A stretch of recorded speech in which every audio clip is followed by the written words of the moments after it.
So welcome back, guys. So in this video, we're going to talk about search. What we want to do is be able to search for homes based on the city they're located in. And we're going to implement that right here on the home listings page, where we can filter this repeatable group of homes. In the last video, we talked about filtering, and we filtered our homes by price. Well, search is similar to filtering. Is this another form of filtering where we can filter based on the user's text? However, there's a few modifications, a few tweaks, a few adjustments that we're going to make when you're dealing with a search bar. So without further ado, let's jump right in. Okay, so we want to use the search bar here, and we want to filter by city. But we want to filter by city alone. Of course, depending on your type of application, you can extend that functionality, but we're going to keep it simple. So nonetheless, let's click on the search box. So right now, when with search and bubble, you have the option of this setting this property here called choices style. And choices style is just you define how your autocomplete, your what type of search values you're able to submit.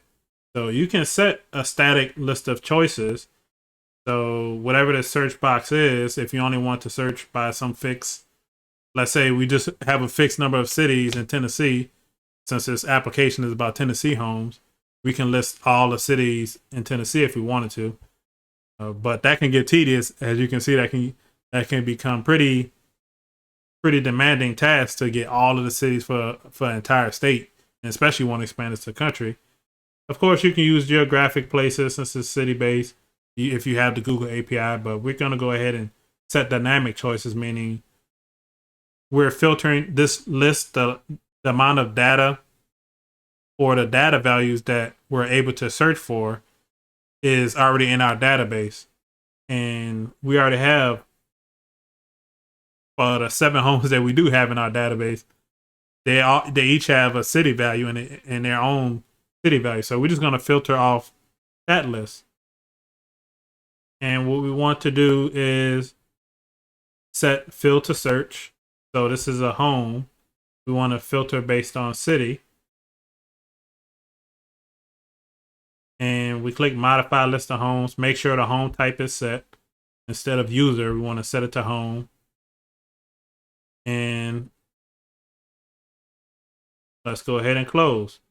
Now, what we also want to do is, so let's go ahead and preview just to see what that does. So right now you see an entire list of homes. So let's say I want to search for only the Nashville homes. You can see this autocomplete list was created. So you see Nashville. Now there's this funny thing here where you see Nashville 1.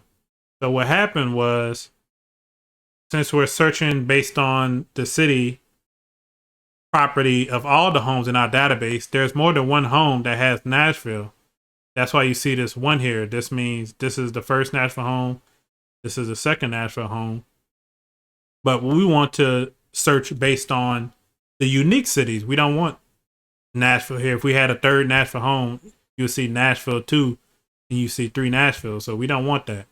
So what we want to do is create a unique list of cities. So we can do that by creating a unique table, a unique data table in our database, that whenever someone enters a new property, someone creates a new property, that we also insert that city inside that data table if it doesn't already exist. If it does exist, for instance, we already have a home with Nashville in it. If we want to enter another Nashville home, then don't enter Nashville back in that city list. And that's the table we're going to filter off of. So let's go ahead and do that and fix that problem. So let's go to data, and we want to create a new table. So a new table type called cities. Go ahead and create. And type name, let's add fill. Just gonna call that name. So city name. Fill type is just text. Go ahead and create.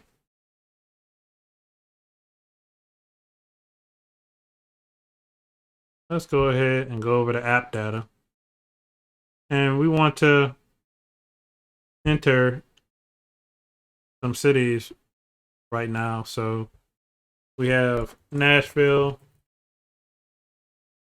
I'll just manually enter some cities, and I'm going to show you how to create a new city later. We want to create a new city. Cities, we want to hit Memphis.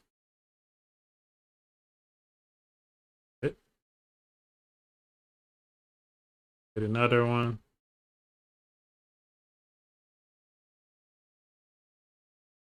Nolensville. Let's enter one more.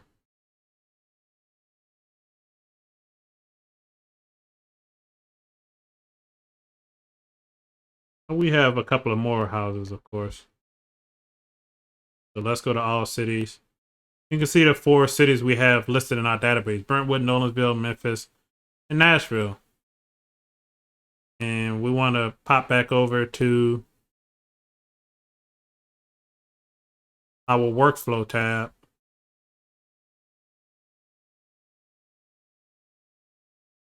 And let's go over to,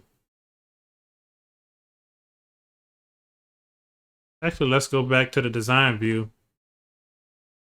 So now we have that table. Let's go ahead and create a workflow. So when this city value changes, when this input field for the search box changes, we want to filter this list here. And it's going to be the same way we filter the price. So let's go to workflow. Let's create a new event. So we want to listen to when an element's input value has changed. That particular element is the search box city. And we want to add an action. So when a search box value has changed, we want to update that repeatable group list. So let's go ahead and display the list. And we want to change the data source to do a search for homes.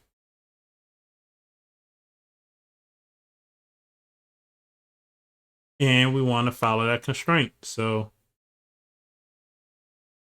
when the home is found, so find all the homes where there's city. We can now, you can set how strict you want it, where you want it to be perfectly equal or just contains. Let's set it to being equal to the value that's in the search box. And we want the search box city value. So, and we want to ignore empty constraints. So if the search box doesn't have any value, if it's empty, we just want to ignore and still display our list anyway. Our full list of home items. So let's go ahead and close. And let's click. Before we click preview, let's go to design tab. Now we need to change the data source, or change the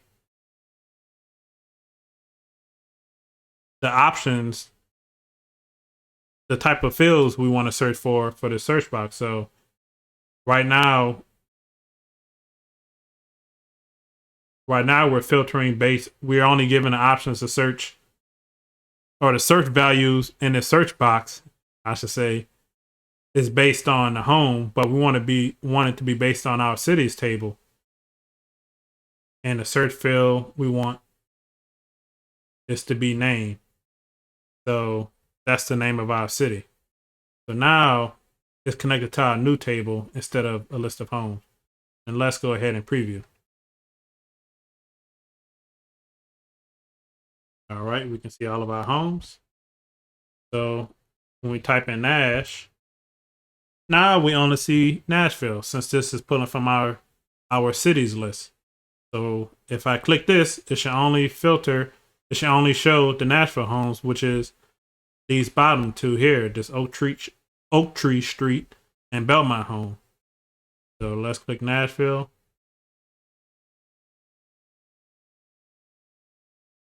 And oh, it showed these other homes as well. So let's go back and see what happened. So we want to go to our workflow. Play home listings. So oh, this was changed. So this search box value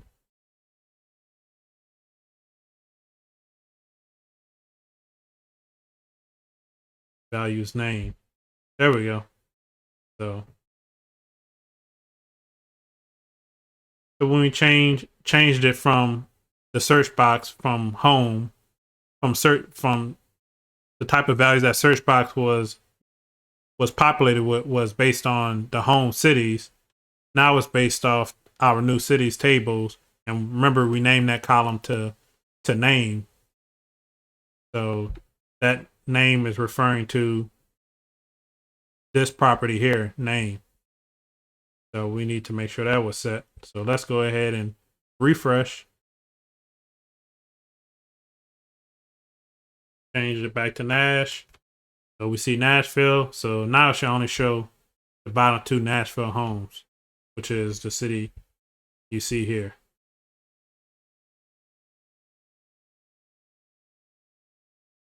There we go. So I want to show those two homes. So one last thing I want to show to complete this is whenever we add a new home, we want to go ahead and append those other home values. And just to show you, it still works for the other homes. We had Memphis as well. So now you see this Memphis home. So, but let's go back and add a new workflow. Whenever we create a new home, we want to enter a new city, just in case it's a unique home. So let's go over to the create a home workflow. And whenever we create a new home, we want to add an extra action to that. So whenever we create a new home,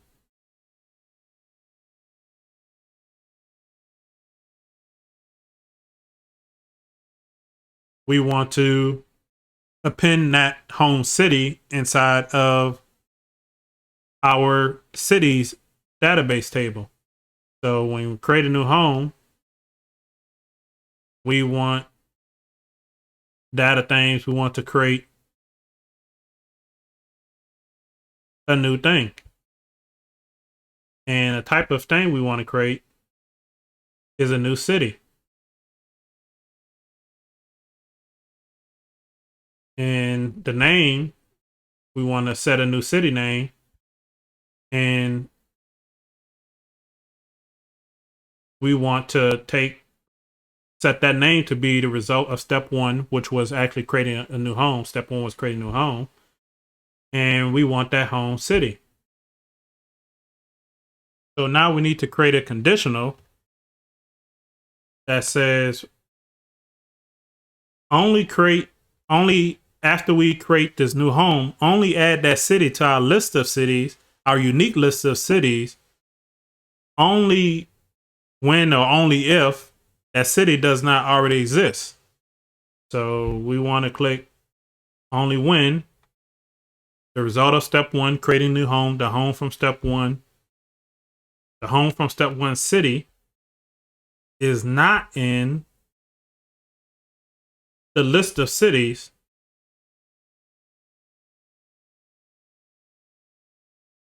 our list of cities.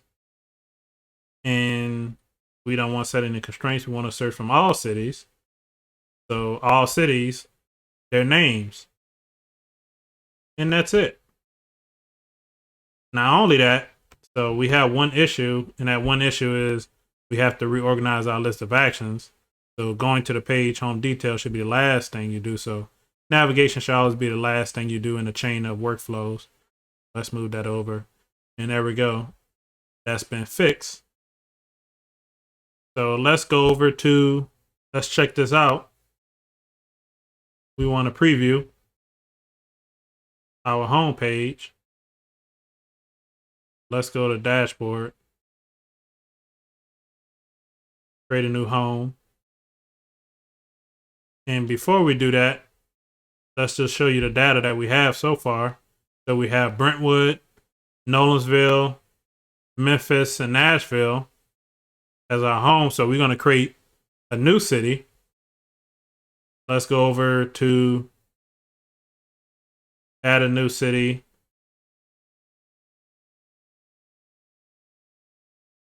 Let's show this Franklin home. We already added this image before. Let's go ahead and do this. Let's add a new city. Let's say Music Row.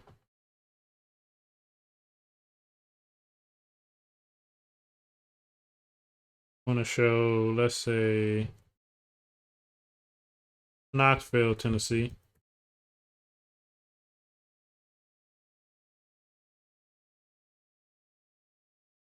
Set this to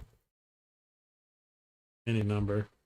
Number of bedrooms, 7 to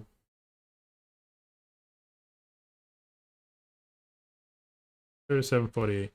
So let's create this new home. So when we create this new home, what we expect is Knoxville, since the city does not exist, to appear in our list of cities. So let's go ahead and create a new home.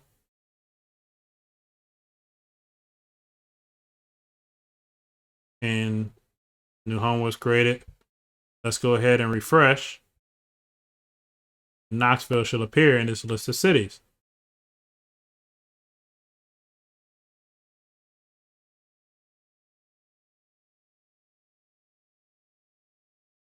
Click all cities. And there we can see Knoxville. Now, when I create a home, a new home that already, where the city already exists, we should not add a new city. So let's go ahead and create a new home.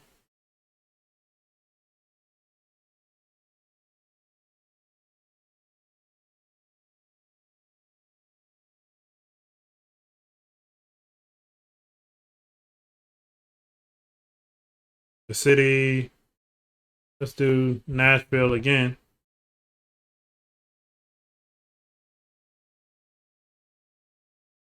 Let's do Knoxville again.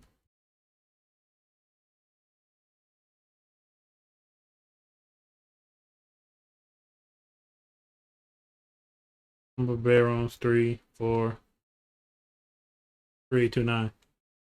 So let's go ahead and add this new home. Now you see the city is Knoxville. What we don't want to have happen is 2 Knoxvilles to appear up. So let's go ahead and create this new home. This is where our conditional comes into play. So we created this new home, Knoxville. Let's go back to our dashboard just to show you that these 2 homes was made. So the Music Row here, that's the home we first made. The Sand Hill Road home for Knoxville we just made.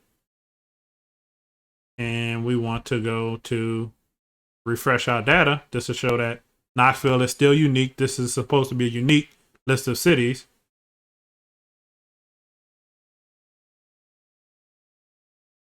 Gonna cancel trial. All cities. Good. See? So Knoxville only appears once. Cool. So next time we go to listings, we know that we can search for these properties based off our city, Knoxville, and Knoxville only appears once. So this should show off just these 2 Knoxville homes. This is the same picture, but it's the city is Franklin. So I click Knoxville, it only shows the 2 Knoxville homes. If I click Nashville, it shows the only 2 Nashville homes. And when I empty this out, it shows all the homes. Cool. So that's all there is to search. So like I said, search is a little bit more involved in this generic filtering, but nonetheless, we made it through this, another video tutorial. So if you like this video, hit the subscribe button. We still have a few more videos left in this series, in this tutorial series with Bubble.